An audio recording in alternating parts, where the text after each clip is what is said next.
Masa kejayaan Inggris sebagai kekuatan global terbesar terjadi pada abad ke-19 hingga awal abad ke-20 yang dikenal sebagai era Victoria pada tahun 1837 sampai 1901 hingga sekitar Perang Dunia Pertama tahun 1914 di mana Imperium Britania menguasai seperempat dunia dan mendominasi perdagangan dan laut dunia melalui Pax Britannica, hingga menjadikan Inggris sebagai polisi dunia. Dan akhir kejayaan dominasi Inggris terjadi setelah Perang Dunia II. Sebagian besar negara-negara bekas jajahan Inggris mendapatkan kemerdekaan, yang secara efektif mengakhiri era Imperium Global Inggris. Meskipun begitu, Inggris tetap memiliki pengaruh besar sebagai kepala persemakmuran terhadap bekas koloninya yang menjadi anggota persemakmuran atau Commonwealth. Dan sebagian lain negara bekas jajahan Inggris sudah merdeka secara penuh, seperti Amerika Serikat dan Irlandia. Dahulu, bekas koloni Inggris tersebar di berbagai benua, di Asia, Afrika, Amerika, dan Oseania. Dan umumnya, negara itu hingga sekarang masih mewarisi sistem hukum pendidikan ala Inggris, serta bahasa Inggris menjadi bahasa resmi negara itu.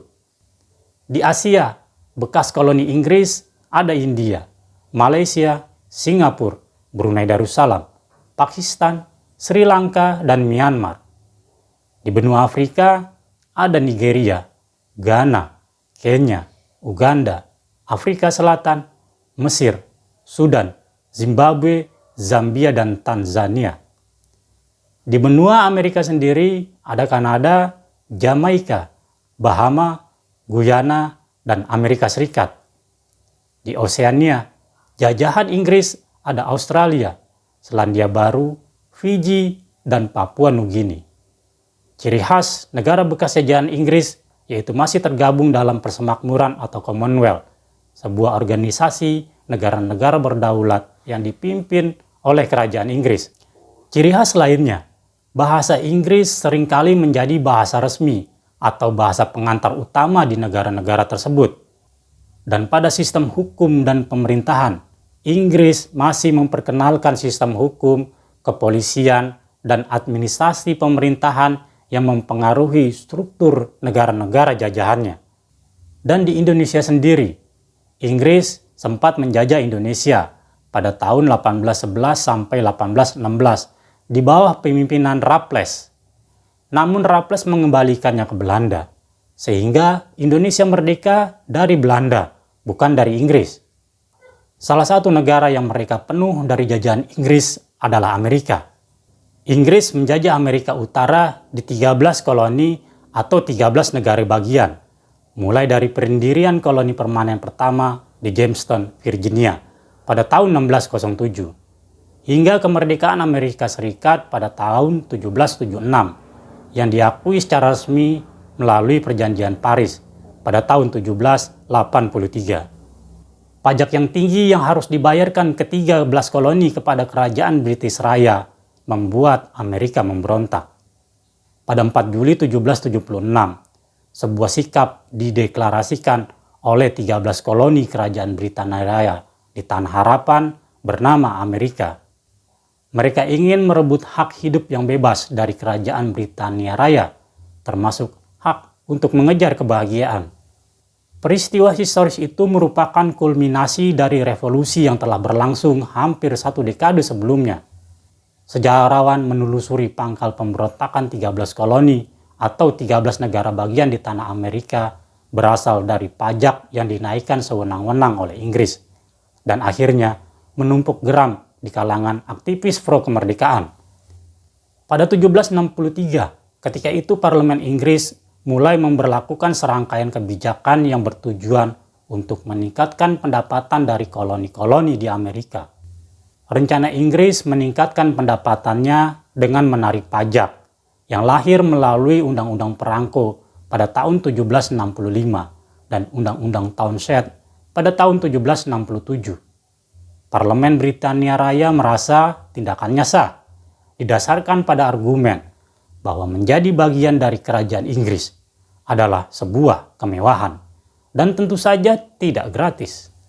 Beberapa koloni, terutama yang diisi banyak tokoh pro-kemerdekaan, protes keras atas kebijakan tersebut. Mereka menilai ke-13 koloni tidak diwakili secara langsung di parlemen Inggris, sehingga parlemen tidak punya hak untuk memungut pajak dari mereka. Namun, pandangan Inggris menyatakan parlemen adalah penguasa tertinggi di kerajaan, sehingga kebijakannya mempengaruhi seluruh koloni mereka di dunia, termasuk 13 koloni di tanah Amerika. Koloni kemudian mempertanyakannya dengan menyatakan ada hak-hak fundamental yang tak boleh dilanggar oleh parlemen, termasuk soal pungutan pajak yang dirasa memberatkan mereka. Namun parlemen Inggris bergeming dengan sikap protes koloninya. Usai Undang-Undang Townshend disahkan, sejumlah intelektual pro-kemerdekaan Amerika mulai berani mempublikasikan gagasan yang berisi pertanyaan, apakah parlemen memiliki yurisdiksi yang sah di koloninya? Beberapa penulis kondang seperti Samuel Adams dan Thomas Jefferson berpendapat koloni punya badan legislatif sendiri yang mandiri dalam memproduksi aturan hukum di tanah mereka sendiri. Hubungan dengan kerajaan hanyalah melalui kesetiaan pada raja atau ratu. Parlemen dengan demikian hanya berkuasa atas badan legislatif Inggris saja. Namun pihak Inggris tetap ingin menarik pajak dari koloninya, walaupun mereka tidak mewakili perwakilan di parlemen Inggris. Situasi kian panas usai kejadian Boston Tea Party pada tanggal 16 Desember 1773 di Boston. Boston Tea Party adalah aksi protes penting pada 16 Desember 1773, di mana kolonis Amerika yang menyamar sebagai suku Indian Mohawk menaiki kapal-kapal Inggris di pelabuhan Boston. Mereka membuang 342 peti teh ke laut sebagai bentuk penolakan terhadap pajak teh dan monopoli perusahaan Hindia Timur Inggris. Sebagian pelaku adalah anggota organisasi rahasia penentang pajak Inggris yang terdiri dari perwakilan 13 koloni atau 13 negara bagian, yaitu Sons of Liberty. Peristiwa ini memicu kemarahan Inggris dan mengarah pada dikeluarkannya undang-undang koersif yang oleh kolonis disebut Unendurable Act. Hal inilah yang mempercepat menuju revolusi kemerdekaan Amerika Serikat. Pangkal persoalannya sebenarnya ada pada Undang-Undang Teh yang disahkan pada Mei di tahun yang sama, yang membolehkan perusahaan British East India menjual teh dari Cina di Amerika tanpa membayar pajak. Sedangkan produk pertanian penduduk lokal Amerika yang mereka jual di tanah mereka sendiri dikenakan pajak yang tinggi oleh Inggris. Pedagang lokal dan demonstran dari Sons of Liberty menentang keras dengan cara menghancurkan kiriman barang yang dibawa oleh perusahaan British East India. Mereka naik ke kapal dan melempar peti-peti berisi teh ke pelabuhan Boston. Dan peristiwa ini kelak akan dikenang selamanya dalam sejarah Amerika dengan nama The Boston Tea Party. Slogan mereka adalah tidak ada pajak tanpa perwakilan. Artinya, mereka hanya mau dikenai pajak oleh perwakilan mereka sendiri yang mereka pilih sendiri, bukan dari parlemen Inggris, di mana mereka tidak pernah terwakili. Parlemen Inggris menanggapinya dengan meloloskan undang-undang paksaan pada tahun 1774. Perwakilan koloni-koloni menilai Inggris telah melanggar konstitusinya sendiri. Undang-undang itu kemudian mendapat respon balik yang lebih keras, sekaligus menjadi pondasi kemerdekaan bagi koloni di Amerika dengan berdirinya Kongres Kontinental pertama pada bulan September 1774. Kongres kemudian mengorganisir gerakan boikot barang-barang impor buatan Inggris. Mereka juga membuat petisi kepada Raja Inggris untuk membatalkan undang-undang paksaan tersebut yang memberatkan mereka. Hubungan antara koloni-koloni di Amerika dan Raja Inggris memburuk karena petisi tersebut. Raja menolak pembatalan undang-undang paksaan, meski koloni ingin tetap ada rekonsiliasi. Keinginan koloni untuk rekonsiliasi tetap ada meski perang revolusi Amerika telah pecah, baik di Boston, juga di Lexington, dan di Concord pada pertengahan tahun 1775. Namun, pada Kongres Kontinental kedua di Pennsylvania State House di Philadelphia pada Mei 1775, harapan rekonsiliasi mulai pupus. Gantinya, wacana untuk merdeka saja sekalian. Perjalanan menuju sebuah negara baru mendapat ganjalan dari belum satu suaranya seluruh koloni. Perwakilan koloni pro kemerdekaan terus melobi rekan-rekannya yang masih belum yakin atas deklarasi kemerdekaan tanah mereka sendiri. Di sisi lain, ada juga delegasi dari koloni yang dilarang untuk mengikuti gerakan tersebut. Aktivis pro kemerdekaan menulis pemikirannya dalam banyak publikasi yang bermuara pada Raja Inggris sudah tak mampu lagi bertindak sebagai penghubung antar koloni dan parlemen. Memasuki awal tahun 1776, dukungan publik terhadap kemerdekaan koloni di Amerika menguat. Apalagi setelah muncul undang-undang Inggris yang berisi pemblokadean pelabuhan-pelabuhan Amerika dan menjadikan status kapal-kapal Amerika itu sebagai kapal musuh oleh kerajaan Inggris. Dan pemicu besar lainnya adalah Raja Inggris menyewa tentara-tentara bayaran dari Jerman untuk melawan pro-aktivis kemerdekaan. Memasuki Juni 1776, dorongan untuk merdeka tak bisa lagi dibendung. Koloni-koloni sudah satu suara. Kongres Kontinental kedua membentuk Komite 5 untuk menulis rancangan deklarasi.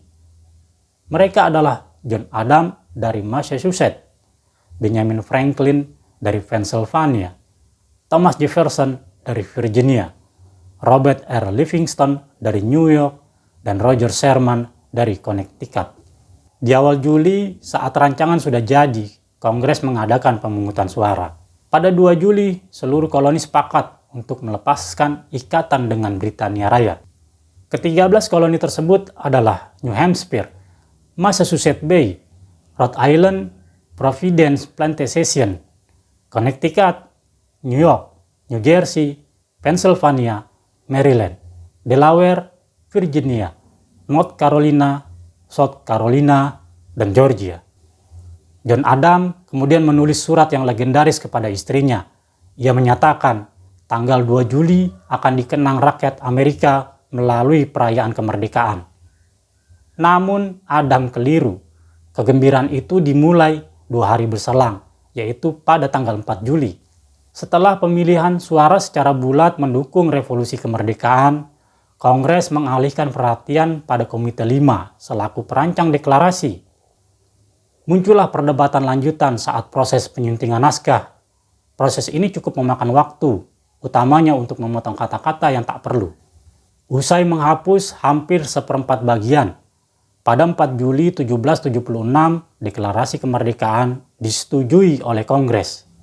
Naskah selanjutnya dikirim ke bagian percetakan untuk diperbanyak dan dipublikasi, agar khalayak yang rindu akan kebebasan di seluruh koloni tahu perihal sikap berani tersebut dan menyambutnya dengan gembira. Deklarasi ini menjadi langkah kolektif pertama menuju pembentukan negara Amerika Serikat, yang kemudian modelnya ditiru oleh deklarasi kemerdekaan di Eropa, Amerika Latin, Afrika, dan Oseania. Kalimat kedua dalam pembukaan deklarasi itu disebut-sebut sebagai salah satu kalimat paling terkenal dalam bahasa Inggris, sebab punya konsekuensi paling menentukan dalam sejarah Amerika Serikat. Kalimat itu dinilai mewakili standar moral yang harus diperjuangkan oleh negara. Abraham Lincoln, salah satu pemimpin terbaik yang pernah dimiliki Amerika Serikat, menjadikannya sebagai prinsip utama dalam menafsirkan konstitusi, juga dasar perjuangan melawan perbudakan orang kulit hitam.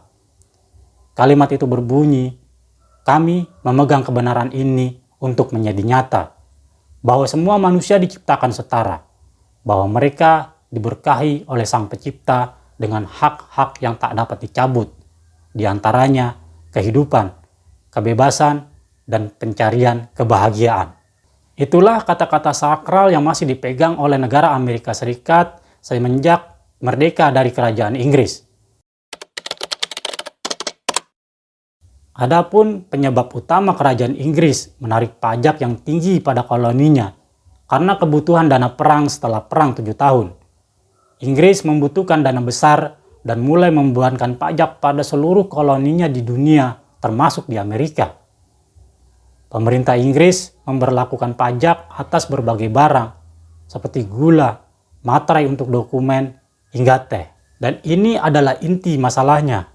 Kolonis merasa tidak adil membayar pajak kepada parlemen yang tidak mereka wakili dan tak bisa mengontrol hukum yang diberlakukan.